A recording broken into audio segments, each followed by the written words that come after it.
Tuhan firman-Mu ajaib, kekal meski gunung menghilang. Tiada huruf yang gagal, tak terpatahkan siasat. Hidup seperti-Mu ya Allah, lebih dari emas. Aku bersaksi kitab-Mu, kitab yang suci. Terdengarkan firman-Mu, hibur hati yang luka. Terangilah langkahku kemanapun ku pergi. Biarkanlah firman-Mu berkuasa atasku. Ubahkanku, bebaskanku, ku mau menyenangkan-Mu. Tuhan firman-Mu ajaib, kekal meski gunung menghilang. Ubah dan bebaskan aku, mau menyenangkan-Mu. Salam jumpa pemirsa terkasih, saya menyambut Anda sekalian dimanapun Anda berada dalam episode terbaru program studi harian kita, Semua Kitab Suci. Kita akhirnya telah sampai dalam studi kita di surat Paulus kedua kepada orang-orang percaya di Korintus dan kita telah sampai di pasal terakhir. Hari ini kita akan mempelajari ayat-ayat dari 13 sampai dengan akhir pasal 12 dan kita akan tutup dengan pasal 13, yaitu pasal terakhir yang ada di dalam surat ini. Di seluruh 20 episode, Tuhan telah berbicara kepada kita dan mendisiplinkan kita serta mengajar kita dan menghardik kita sehingga hidup kita akan selaras dengan tujuan keberadaan kita di bumi. Saya harap bahwa inilah yang terjadi pada Anda, bahwa firman telah membasuh Anda dan bahwa Anda lebih dekat pada Tuhan. Izinkan saya untuk memulai episode ini dengan menyambut tamu kehormatan di studio, para hamba Tuhan. Saudara Muin Bashir, selamat datang. Terima kasih saudara. Saudara Ishak Elia, selamat datang. Selamat datang. Juga para hadirin yang telah bergabung di studio, selamat datang. Saudara Ishak, ayat-ayat dari 13 sampai 18 di pasal 12, pasal sebelum pasal terakhir berkata, sebab dalam hal manakah kamu dibelakangkan dibandingkan dengan jemaat-jemaat lain? Selain daripada dalam hal ini, yaitu bahwa aku sendiri tidak menjadi suatu beban kepada kamu. Maafkanlah ketidakadilan ini, sesungguhnya sekarang sudah untuk ketiga kalinya. Aku siap untuk mengunjungi kamu dan aku tidak akan merupakan suatu beban bagi kamu. Sebab bukan hartamu yang kucari, melainkan kamu sendiri. Karena bukan anak-anak yang harus mengumpulkan harta untuk orang tuanya, melainkan orang tualah untuk anak-anaknya. Karena itu aku suka mengorbankan milikku, bahkan mengorbankan diriku untuk kamu. Jadi jika aku sangat mengasihi kamu, masakan aku semakin kurang dikasihi? Baiklah, aku sendiri tidak merupakan suatu beban bagi kamu. Tetapi kamu katakan dalam kelicikanku, aku telah menjerat kamu dengan tipu daya. Jadi pernahkah aku menjawab untung daripada kamu oleh seorang dari antara mereka yang kuutus kepada kamu? Memang aku telah meminta Titus untuk pergi dan bersama-sama dengan dia aku mengutus saudara yang lain itu. Adakah Titus menjawab untung daripada kamu? Tidakkah kami berdua hidup menurut roh yang sama? Dan tidakkah kami berlaku menurut cara yang sama? Mohon komentar Anda, saudara Ishak, tentang ayat-ayat ini, bagaimana ayat-ayat ini menunjukkan kepada kita. Bagaimana Paulus menunjukkan kasihnya kepada orang-orang Korintus? Faktanya adalah satu luapan kasih dari pelayan dan Rasul Tuhan yang setia kepada saudara seiman yang ia layani di Korintus. Ketika ia beritahu mereka, kurangan apakah aku, dan hal apakah aku membuatmu kurang dibandingkan dengan jemaat-jemaat yang lain? Karena aku tidak menjawab persembahan finansial padamu, apakah aku sudah berbuat salah? Maafkan aku. Yang artinya aku tidak ingin apa yang kamu tawarkan kepadaku, aku tidak mencari-cari uang, aku mencari kamu, sebab bukan hartamu yang kucari, melainkan kamu sendiri. Dan inilah jiwa seorang ayah yang berurusan dengan anak-anaknya. Inilah yang ia katakan. Bahwa bukan anak-anaknya yang menyelamatkan orang tua mereka, tapi orang tua yang menyelamatkan anak-anak mereka. Karena itu aku, dan ini adalah sebuah ayat yang menunjukkan kepada kita sebuah slogan yang luar biasa bagi Rasul besar ini. Aku suka mengorbankan milikku, bahkan mengorbankan diriku untuk kamu. Dan saya percaya bahwa selalu setiap pelayanan dan setiap persembahan dikaitkan dengan orang yang menyerahkan dirinya sendiri kepada Tuhan dahulu. Jadi orang ini berkata di sini, pelayan Tuhan yang besar ini, bahwa aku suka mengorbankan uangku sendiri dan aku berkorban karena ia terbiasa bekerja sebagai pembuah kemah. Ia biasa bekerja dengan tangannya sendiri dan terasa saudara seiman di Korintus. Aku mengorbankan uangku, bahkan aku telah mengorbankan diriku dengan segenap tenagaku, potensiku, dan semua kesehatan dan semua waktuku bagi kamu. Aku percaya tidak ada yang lebih tinggi dari ini dan Tuhan layak memperoleh ini. Dan orang-orang yang dilayani layak menerima ini. Dan ia berkata, walau semakin besar, aku mengasihi kamu, semakin kurang aku dikasihi. Tetapi terjadilah apa yang mungkin terjadi. Tak ada masalah dengan dia karena ia tidak mencari keuntungan bagi diri sendiri, tapi ia mencari untuk Tuhan dan kesejahteraan saudaranya. Dan tak ada yang lain. Lalu ia beritahu mereka ketika aku mengutus Titus dan saudara bersama dia, apakah mereka menjawab sesuatu darimu? Apa mereka berusaha memanfaatkanmu dalam sesuatu? Tidakkah kita semua berjalan dengan roh yang sama dan langkah yang sama? Sebenarnya inilah pelayanan khas yang dimotivasi oleh kasih dan kasih secara Praktik bukan hanya dengan kata-kata, seseorang yang menemukan sukacita saat ia berkorban dan mengorbankan dirinya. Betapa hidup kita dipenuhi kata-kata. Kita Perkataan, mengasihi dengan kita mengasihi kata-kata dan dengan bukan perkataan. perbuatan. Tetapi ia seseorang yang berkorban dan mengorbankan dirinya. Seseorang yang memberi dan berkorban di hadapan mereka layaknya sebuah lilin. Ini adalah pelayan Tuhan yang seringkali mewakili Tuhan. Benar, seorang pelayan Tuhan datang bukan untuk dilayani, namun untuk melayani. Benar sekali. Saudara Muin ketika ia berbicara dalam ayat 14, sesungguhnya sekarang sudah untuk ketiga kalinya aku siap untuk mengunjungi kamu dan aku tidak akan merupakan beban bagi kamu. Sebab bukan hartamu yang kucari melainkan kamu sendiri. Apa maksudnya dengan ketiga kali di mana ia ingin mengunjungi mereka dan bukan menjadi beban bagi mereka? Ia berkata, sama seperti aku melakukannya pada waktu-waktu sebelumnya. Aku juga tidak datang untuk menjadi beban bagimu, bukan dalam pribadiku dan bukan dalam persembahan yang dikatakan oleh orang-orang yang memusuhinya bahwa ia akan menjawab dari mereka, dan mereka semua membuatnya merasa akan menjadi beban ketika ia datang. Hal kedua yang Rasul Paulus mau tunjukkan kepada mereka di sini adalah bahwa ketika aku datang, aku tidak ingin menggunakan dan ia akan berbicara tentang ini sebentar lagi untuk menggunakan otoritas kerasulan dalam mendisiplin atau memperbaiki kesalahan-kesalahan yang diakibatkan oleh pengajar-pengajar palsu di antaramu. Kita akan rehat sejenak dan kembali untuk menjawab pertanyaan hadirin. Pemirsa terkasih, kami akan segera kembali setelah rehat.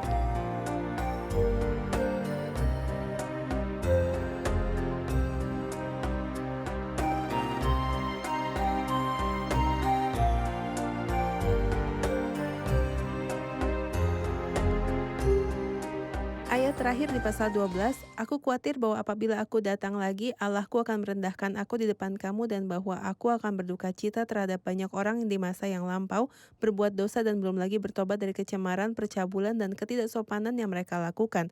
Bisakah dosa-dosa ini ada dalam orang-orang percaya? Saudara Ishak, dapatkah dosa-dosa ini ada di dalam orang-orang percaya? Sayangnya, saudara Ayat, ya. Dan dari hari awal-awal gereja dan ini dalam Jemaat Korintus dan kita akan melihat dalam pasal 13 ayat 2, ia berkata kepada mereka yang di masa yang lampau berbuat dosa dan kepada semua orang lain bahwa aku tidak akan menyayangkan mereka pada waktu aku datang lagi. Sayangnya juga dalam hari-hari di mana kita hidup ini, problem ini telah meningkat.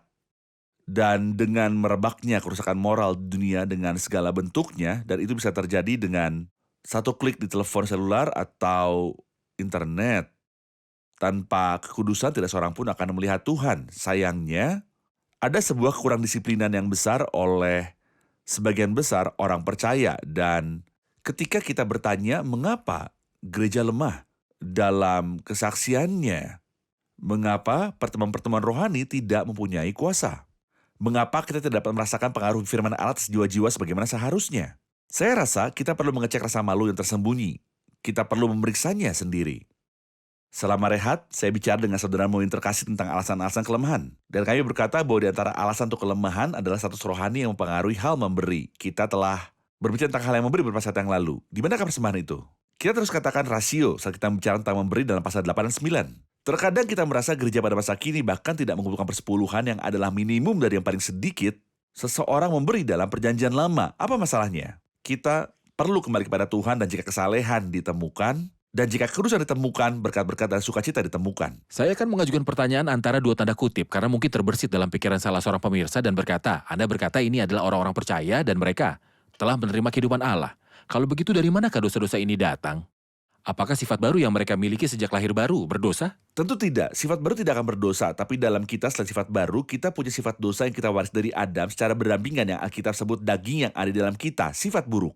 Jadi sifat buruk ini, jika tidak diurusi dan tidak mengawasi status hatinya dan menyediakan ruangan bagi Roh Kudus dalam hidupnya yang berdiri menentang daging ini, jika ini bukan kasusnya, saya akan jatuh dalam dosa dan saya akan menjadi seperti orang-orang lainnya. Sayangnya kita telah melihat dosa yang hidup dan perzinahan dalam 1 Korintus pasal 5. Tetapi ia bertobat dan kembali, namun nyatanya ada hal lain yang masih mengganggu berkat ini. Benar. Silakan, Status Saudara tidur Muin. spiritual kebenaran yang Tuhan tunjukkan di hari-hari terakhir. Itu memberi ruang bagi daging untuk memperlihatkan hal-hal ini. Sebuah daftar hitam dari 8 karakteristik. Kita perlu bertanya dan memeriksa diri kita sendiri. Apa yang terjadi dalam gereja-gereja serta rumah-rumah kita dan bahkan saat duduk bersama di luar gereja. Apakah hal-hal ini terlihat atau tidak? Dengan setia di hadapan Tuhan kita harus memeriksa diri. Apakah ada perselisihan, iri hati, amarah, kepentingan diri, fitnah, bisik-bisikan, keangkuhan, dan kerusuhan? Tentu saja ada dalam diri kita. saat kita mau jujur di hadapan Tuhan, ia tidak akan keberatan sama sekali untuk menyembuhkan. Saudara Muin, saya akan mengajukan pertanyaan kepada Anda tentang bagian pertama dari pasal 13. Ini adalah untuk ketiga kalinya aku datang kepada kamu. Baru dengan keterangan 2 atau 3 orang saksi, suatu perkara sah kepada mereka yang di masa yang lampau berbuat dosa. Dan kepada semua orang lain telah kukatakan terlebih dahulu dan aku akan mengatakan sekali lagi, sekarang pada waktu aku berjauhan dengan kamu, tepat seperti pada waktu kedatanganku kedua kalinya, bahwa aku tidak akan menyayangkan mereka pada waktu aku datang lagi. Karena kamu ingin suatu bukti, bahwa Kristus berkata-kata dengan perantaran aku dan ia tidak lemah terhadap kamu, melainkan berkuasa di tengah-tengah kamu, karena sekalipun ia telah disalibkan oleh karena kelemahan, namun ia hidup karena kuasa Allah. Memang kami adalah lemah di dalam dia, tetapi kami akan hidup bersama-sama dengan dia untuk kamu karena kuasa Allah. Apa maksud perkataan ini? Setelah ia nyatakan kepada mereka dalam pasal terakhir dan satu pasal sebelumnya, bukti dari kerasulan dan misinya, ia beritahu mereka, ketika aku datang aku akan menggunakan otoritas kerasulanku terhadap mereka yang telah berdosa dan semua yang selebihnya, karena di sini ia melakukan penyembuhan radikal yang sesuai dengan kebenaran yang ia miliki, dan kemudian dalam bagian yang akan datang ia akan memberi mereka bukti atas kerasulannya. Saudara Ishak, dalam ayat 5 saya banyak berhenti di sana, mungkin itu membutuhkan banyak penjelasan. Dia berkata, ujilah dirimu sendiri, apakah kamu tegak di dalam iman? Selidikilah dirimu, apakah kamu tidak yakin akan dirimu bahwa Kristus Yesus ada di dalam diri kamu? Sebab jika tidak demikian, kamu tidak tahan uji. Tetapi aku harap bahwa kamu tahu bukan kamu yang tidak tahan uji. Apakah ia mempertanyakan keimanan mereka? Apakah ia memanggil mereka untuk menguji iman mereka? Tidak, ia ingin memberitahu mereka, kamu meragukan kerasulanku, jadi dari manakah asalnya imanmu? Itu datang melalui penginjilan dan pelayanan Rasul Paulus. Lalu karena kamu adalah orang-orang percaya, maka pelayanan dan misi kami serta kerasulanku benar dari Tuhan. Jadi, ujilah dirimu sendiri. Apa kamu berada dalam iman? Itu tidak berarti bahwa ia meragukan mereka, meminta mereka untuk menang dirimu sendiri, apakah kamu orang percaya atau bukan. Namun dia ingin beritahu, apakah kamu orang percaya? Maka aku seorang rasul dan pelayan Tuhan sejati. Kita akan rehat sejenak dan kembali untuk menjawab pertanyaan hadirin. Pemirsa terkasih, kami akan segera kembali setelah rehat. Saya mendorong Anda jika Anda memiliki pertanyaan tentang surat ini, kirimkan pada kami ke alamat yang akan tertera selama rehat. Tetap bersama kami.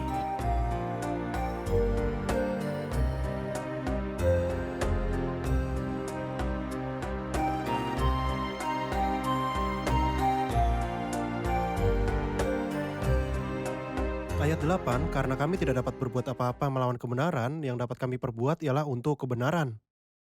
Tolong jelaskan ayat ini kepada kami. Mohon penjelasan untuk ayat 8, Saudara Muin. Rasul Paulus berkata, aku tidak melakukan apapun yang melawan kebenaran. Sebaliknya semua yang aku lakukan adalah untuk menyatakan kebenaran dan mendeklarasikannya. Dan semua usaha yang saya lakukan adalah agar kebenaran akan disingkapkan di hadapanmu. Jadi seakan ia memberitahu mereka, apakah Anda melakukan kebenaran dan aku datang untuk melawanmu dan melakukan denganmu sesuatu yang berlawanan dengan kebenaran? Mustahil. Jika kamu dalam kebenaran, aku tak akan memberitahu yang akan kulakukan dan akan berurusan dalam kekejaman ini. Namun karena sebaliknya yang kulakukan selaras dengan kebenaran dan untuk memperlihatkan kebenaran. Saudara Ishak, ayat dari 11 sampai akhir pasal, akhirnya saudara-saudaraku bersukacitalah, usahakanlah dirimu supaya sempurna. Terimalah segala nasihatku, sehati sepikirlah kamu dan hiduplah dalam damai sejahtera. Maka Allah sumber kasih dan damai sejahtera akan menyertai kamu. Berilah salam seorang kepada yang lain dengan cium yang kudus. Salam dari semua orang kudus kepada kamu. Kasih karunia Tuhan Yesus Kristus dan kasih Allah dan persekutuan Roh Kudus menyertai kamu sekalian. Amin. Kata-kata yang begitu indah yang membutuhkan sebuah komentar terakhir. Ya, ini adalah salam terakhir dan kami percaya bahwa salam terakhir adalah seperti salam pembuka. Itu diinspirasikan dan karena itu penuh dengan pengajaran. Akhirnya saudaraku, selamat tinggal, yaitu bersukacitalah. Ia tidak mulai dengan lebih dahulu mengatakan bersukacitalah. Karena saudara seiman di sana perlu mengobati banyak hal yang mereka miliki dan pada akhirnya mereka akan memperolehnya. Mereka perlu bertobat dan bersedih serta meratap dan mengakui, Mereka harus lalu mereka akan bersukacita. Dan banyak hal yang telah kita katakan, seluruh surat pada akhirnya bersukacitalah. Ini sesuatu yang baik, sukacita adalah hasilnya. Banyak orang percaya berharap mereka dapat bahagia sebagai permulaan. Ya, tidak masalah, namun itu akan terjadi ketika saya mentaati Tuhan. Hal kedua adalah usahakan supaya sempurna atau mungkin itu berarti dewasa, bertumbuh. Ini sesuatu yang baik. Di perjanjian baru paling sedikit kita mendapati 3 metode kedewasaan rohani. Firman Allah, yang lewatnya manusia kepunyaan Allah diperlengkapi untuk setiap perbuatan baik. Kita punya karunia-karunia rohani. Untuk memperlengkapi orang-orang kudus, kita juga memiliki ujian-ujian yang melaluinya mereka dijadikan Supaya sempurna. kamu sempurna dan utuh. Usahakanlah dirimu supaya sempurna. Jadilah penghiburan yang baik. Kita telah paham bahwa sifat dari semua surat adalah menghibur pelayan Tuhan yang menderita dalam jalan pelayanan. Semangatlah. Sehatis pikirlah, kita tidak ingin mempunyai dua tim. Kita tidak menginginkan perselisihan. Kita ingin memiliki minat yang sama, yaitu berfokus pada kemuliaan Tuhan. Dan pelayanan Tuhan serta orang-orang kudusnya hiduplah dalam damai sejahtera.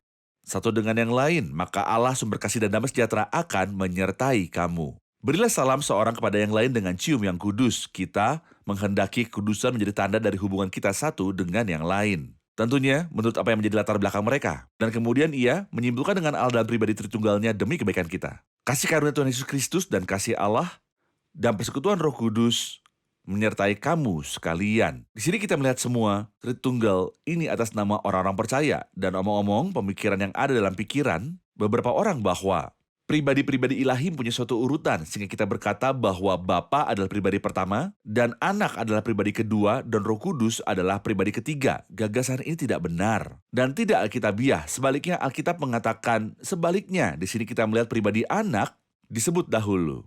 Kasih karunia Tuhan Yesus Kristus, di sini Anak lebih dahulu disebut.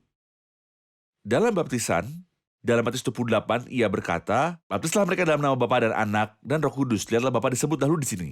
Dalam surat Yudas, ia berkata, berdoalah dalam Roh Kudus. Peliharalah dirimu demikian dalam kasih Allah sambil menantikan rahmat Tuhan kita, Yesus Kristus, untuk hidup yang kekal. Ia menuliskan Roh Kudus dahulu. Jadi tidak ada urutan pribadi-pribadi dalam Tritunggal, karena pribadi-pribadi itu sepenuhnya setara dalam esensi dan dalam segala hal. Saudara Muin, ia memulai surat itu dengan membicarakan tentang kasih karunia dan damai sejahtera. Ada dalam pasal 1.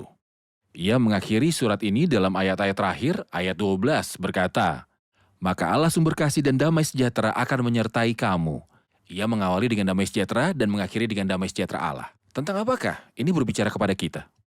Itu berbicara faktanya di tengah atmosfer yang ia bicarakan lewat semua surat yang telah kita pelajari. Namun di tengah atmosfer ini orang percaya dapat hidup dalam damai sejahtera. Ketika ia ada dalam persekutuan dan punya hubungan dengan Allah damai sejahtera. Melalui imannya, ia terima damai sejahtera dengan Allah. Dan dalam hidupnya, ia dapat menikmati hadirat Allah damai sejahtera bersamanya. Faktanya dari catatan terakhir Rasul Paulus, saya dapat melihat hati gembala di dalamnya yang ia pelajari dari tuannya. Jadi sebelumnya ia memberi kita daftar tentang 8 hal jahat yang sayangnya ia beritahu mereka itu ada di dalam mereka. Namun ia tidak hanya menunjuk lukanya lalu menutup mulut, namun ia dengan cepat menyediakan penyembuhnya. Dan berkata akhirnya, bukan menahan ini terhadap kamu dan dosa-dosa serta kekurangan-kekurangan untuk mempermalukan dan terus membicarakan tentang semua itu. Tidak, akhirnya ambillah penyembuhnya. Ia tawarkan kepada mereka sebuah daftar berisi 5 hal yang telah kita bicarakan. Jika hidup seperti ini, usahakan dirimu supaya sempurna, sehati sepikir dan hidup dalam damai sejahtera, berbahagialah. Anda akan mengalami Allah kasih dan damai sejahtera akan beserta Anda. Ini tidak berarti ia tidak bersama mereka, ia bersama mereka dalam Mereka segala akan keadaan. mengalami hadiratnya yang terus-menerus bersama mereka. Anda akan alami dan nikmati hadiratnya yang terus-menerus di hidupmu dan ini adalah akhir terbaik serta penutup terbaik yang Rasul Paulus tinggalkan bagi orang Korintus. Tuhan memberkati Anda, Saudara Muin. Ada sebuah komentar dari hadirin, silakan. Ya, Ya, Saya punya komentar tentang ayat 2. Sebelum kita memulai pasal 13, kita telah melihat bagaimana Rasul Paulus berbicara kepada mereka seperti seorang ayah dengan segenap kasih dan kemegahannya. Namun ketika ia memberitahu dan menyelesaikan percakapannya, ia mengatakan, pada waktu kedatanganku kedua kalinya bahwa aku tidak akan menyayangkan. Bukankah ini sebuah metode bicara yang kejam dari seorang rasul kepada mereka sebagai anak-anaknya? Atau apakah ia bermaksud sesuatu yang spesifik yang layaknya perlakuan kejam? apakah dibutuhkan oleh hamba Tuhan untuk selalu bersikap tenang dan lembut? Dan ketika ia berubah seperti itu, malah hal itu menjadi aneh. Ya, kita telah dengar kiasan ayat ini dari saudara Moen beberapa saat yang lalu bahwa perkaranya adalah jika dosa berlanjut dan jika pengajar palsu berlanjut dan orang-orang yang bersama mereka akan mengikuti mereka, ia akan terpaksa untuk menggunakan otoritas kerasulannya. Mengapa? Untuk kemuliaan Allah, nomor 1. Nomor 2, untuk melindungi pengajaran yang benar. Untuk mengoreksi Nomor mereka. 3, untuk menjaga gereja sendiri, saudara-saudara seiman mereka sendiri. Nomor 4, sebagai usaha untuk menyadarkan saudara seiman yang dibawa ke dalam arus pengajaran-pengajaran palsu. Jadi ini adalah, dan omong-omong, ayah yang lembut harus tegas juga. Ayah yang bijak tidak memanjakan anak-anaknya selalu, tetapi ketika melihat kesalahan-kesalahan, ia harus memiliki ketegasan dan ketelitian. Ini bukan kekejaman, tapi inilah ketegasan dan ketangguhan. Baik. Di akhir pasal dan di akhir surat ini kita ingin mengatakan apa yang telah kita pelajari. Silakan. Saya telah melihat karya kasih karunia yang mengubah Saulus dari Tarsus menjadi Paulus. Karya Tuhan yang luar biasa. Karya Ini membuat kasih kita tidak karunia. gagal dalam jalan kita, pelayanan kita, serta hidup kita. Agar kita selalu kembali kepada Tuhan yang memiliki kasih karunia besar. Engkaulah penjunan yang hebat, kami seperti tanah liat di tanganmu. Bentuklah kami kembali menjadi bejana yang lain, seperti yang tampak baik di matamu. Terima kasih. Ada lagi? Allah banyak memakai hal-hal untuk memperkaya kepribadian rohani kita. Ia telah memberi kita firman-Nya sehingga kita membacanya setiap hari dan belajar. Dan Ia telah memberi kita pemberian-pemberian rohani untuk memperlengkapi iman kita dan bahkan ujian-ujian. Allah memakai semua itu untuk memperkuat iman kita. Bagus sekali, Tuhan memberkati. Ada lagi? Kita telah melihat di dalam Rasul Paulus kebesaran dan keindahan saat ia berurusan dengan saudara-saudara seiman. Bagaimana ia rela untuk membayar semua yang ia miliki bagi saudara-saudaranya. Saya berdoa agar Tuhan menolong kita menjadi seperti ini terhadap saudara-saudara seiman kita. Tuhan memberkati, terima kasih. Kami adalah orang-orang yang berbahagia. Tuhan memberkati. Terima Saya kasih, sangat senang Saudara sekali di Ayat. sepanjang 20 episode ini dalam surat ini dan sangat menikmati studi ini bersama Anda. Kami Tuhan adalah orang-orang yang memberkati. berbahagia. Tuhan berkati. Pemirsa terkasih, dengan berakhirnya studi kita dalam surat yang hebat ini, saya berharap firman telah menjangkau hati Anda dan memiliki efek di dalam Anda sebagaimana ia telah berdampak pada orang-orang percaya di Korintus. Saya berharap firman membasuh Anda dan mempengaruhi Anda dan keluarga Anda serta gereja Anda dan mempengaruhi semua lingkaran hubungan-hubungan Anda. Sasaran firman adalah untuk membersihkan kita dan membawa kita kembali kepada status yang benar di hadapan Allah. Berikanlah ruang bagi Roh Kudus untuk berurusan lewat firman yang telah Anda dengar, yang telah Anda baca, sehingga kehidupan akan dijadikan lurus. Dikatakan lagi pula hambamu diperingatkan oleh semuanya itu, dan orang yang berpegang padanya mendapat upah besar. Saya akan menjumpai Anda di episode mendatang, di awal kitab yang baru. Tuhan menyertaimu.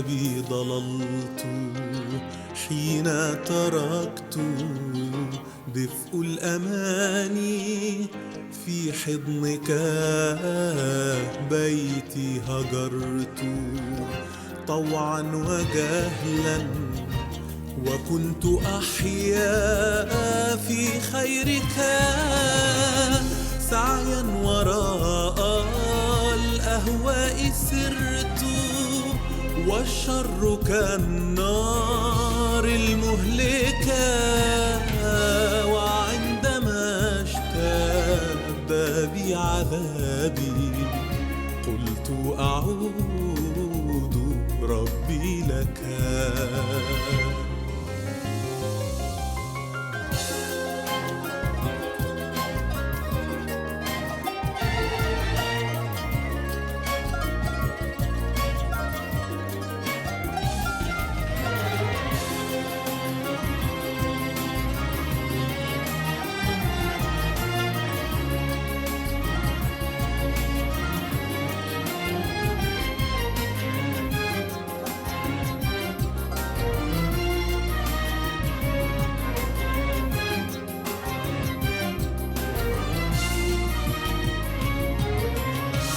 داء الخطيئة استشرف فيها حتى شربت الإثم كما كان المذاق في الحلق حلوا وفعله في القلب شقاء أدمنت شري حتى يئست هل من شفاء بعد العناء أنت رجائي أنت شفائي من كل دائي أنت الدواء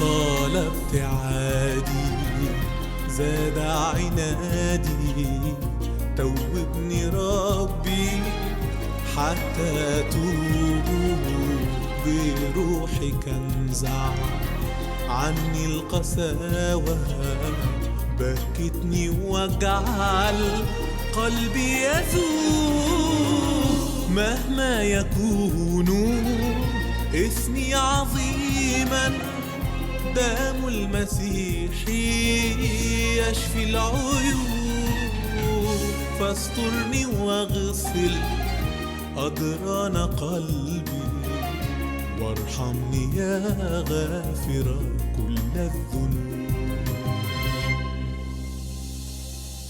وارحمني يا غافر كل الذنوب.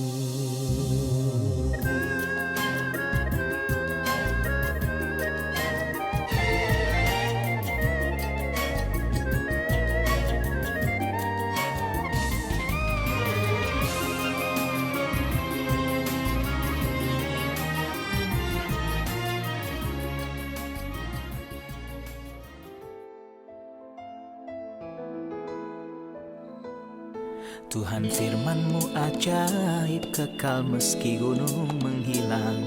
Tiada huruf yang gagal tak terpatahkan siasat. Hidup seperti-Mu ya Allah lebih dari emas. Aku bersaksi kitab-Mu, kitab yang suci. Mendengarkan firman-Mu, hibur hati yang luka. Terangilah langkahku kemanapun ku pergi. Biarkanlah firman-Mu berkuasa atasku. Ubahkanku, bebaskanku, ku mau menyenangkan-Mu. Tuhan firman-Mu ajaib, kekal meski ubah dan bebaskan aku.